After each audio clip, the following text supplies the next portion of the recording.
I didn't even know there was an Until Dawn movie until this morning. Something's just slipped me by, I guess. But that means you get two first impressions of movies in a week, which is a first. Just like Sinners, I didn't watch a trailer for it. This time, though, it was more because I just wanted to get there and watch the movie as soon as I found out. I was really excited. This is one of the first games I ever played on PS4, with the one that I bought with my first paycheck, along with Dying Light and Mortal Kombat 10, let's say. But the game aspect was bad, and honestly, very unnecessary.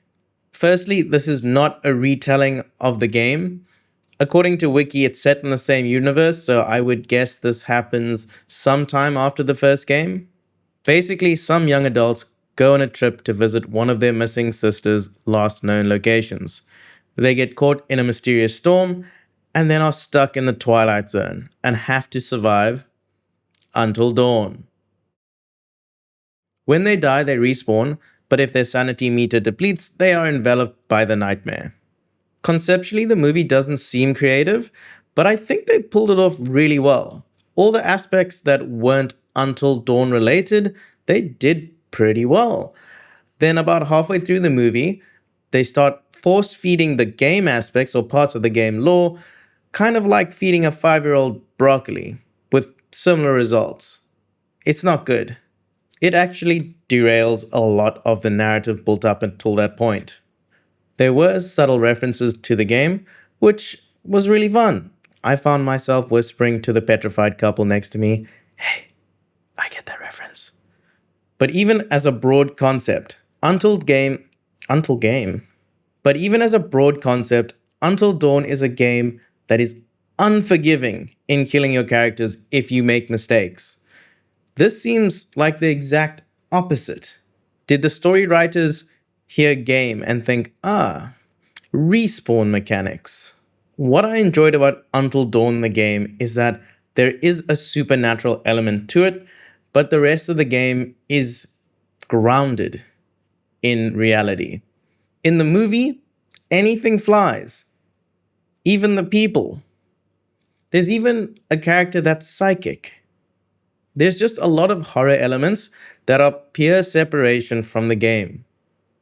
Something really egregious is that the supernatural element in the game, if you've played it, is brought on by cannibalism. That element is removed entirely and they just turn into the monster simply by exposure to this nightmare world.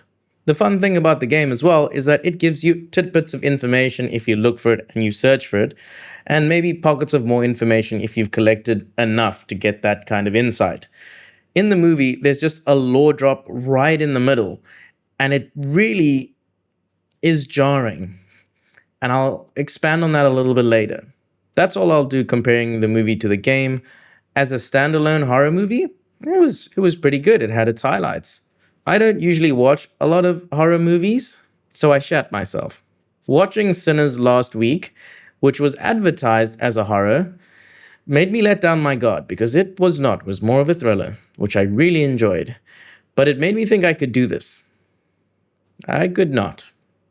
I was clutching my face, my sides, my slushie. I must have looked like a contortionist to the film projector guy upstairs.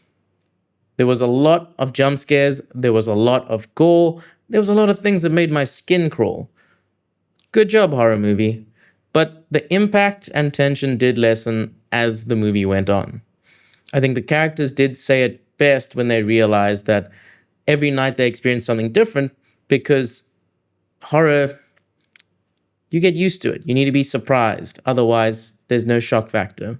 Every night, something new is trying to kill us. So while the jump scares initially got buckets, it was reduced by little droplets of pee by halfway through the movie. The characters and the acting was really bad. When they weren't being killed and just talking like normal human beings, conversation was frigid, it felt a bit unnatural, and the characters are extremely one-dimensional. It's like they had one characteristics and that was all they could go off. When I first got there, I was trying to match characters from the game to the movie, thinking it might be a one-on-one retelling.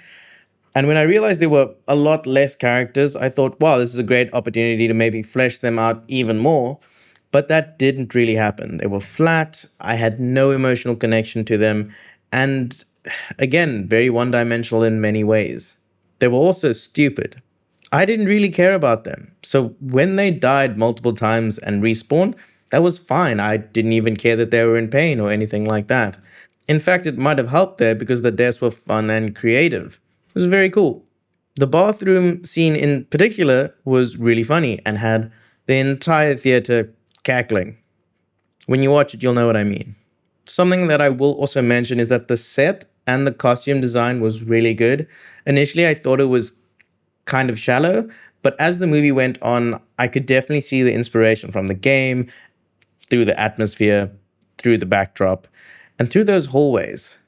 Also, some subtle references that I really enjoyed were the miners, the bear trap, which gave me PTSD from my first game playthrough, the quick time event and be silent sound, and the legend himself, Rami Malek.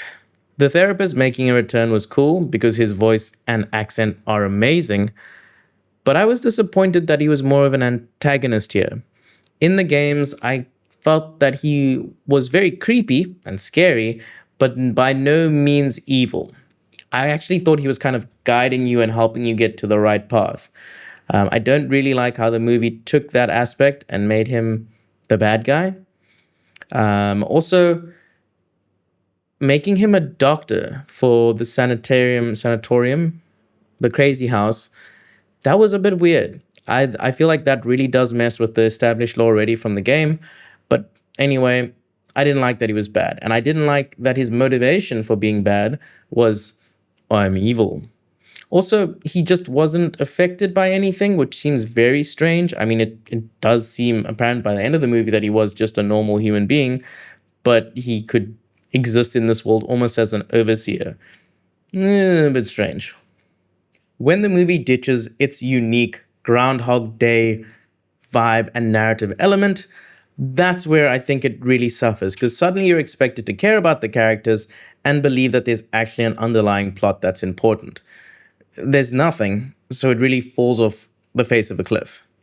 You can't really switch up the movie and then also skip the majority of those other nights that got you there in the first place. So I didn't mention this, but between the 3rd and 13th, which is the final night, it just skips them. You see some flashbacks on a cell phone. That's not much of a spoiler. But having them just skip out what arguably made the movie so fun in the first half and just wash right over it, it felt very jarring to suddenly go from nothing to very high stakes. And not even high stakes because, again, we don't really care. Overall, it was an enjoying first half that got muddled with Until Dawn lore and made it very strange. And so the overall score that I will be giving it is probably 56 out of 100. It's still watchable, still a decent horror, but then you can kind of ditch it for the rest of it, and that's fine. I wouldn't recommend going out to a movie to watch this. When it comes out in digital, check it out. I might rewatch it then and give it a what to watch special review. But we'll see when we get there. Thanks for joining me, and I'll see you next time. Cheers.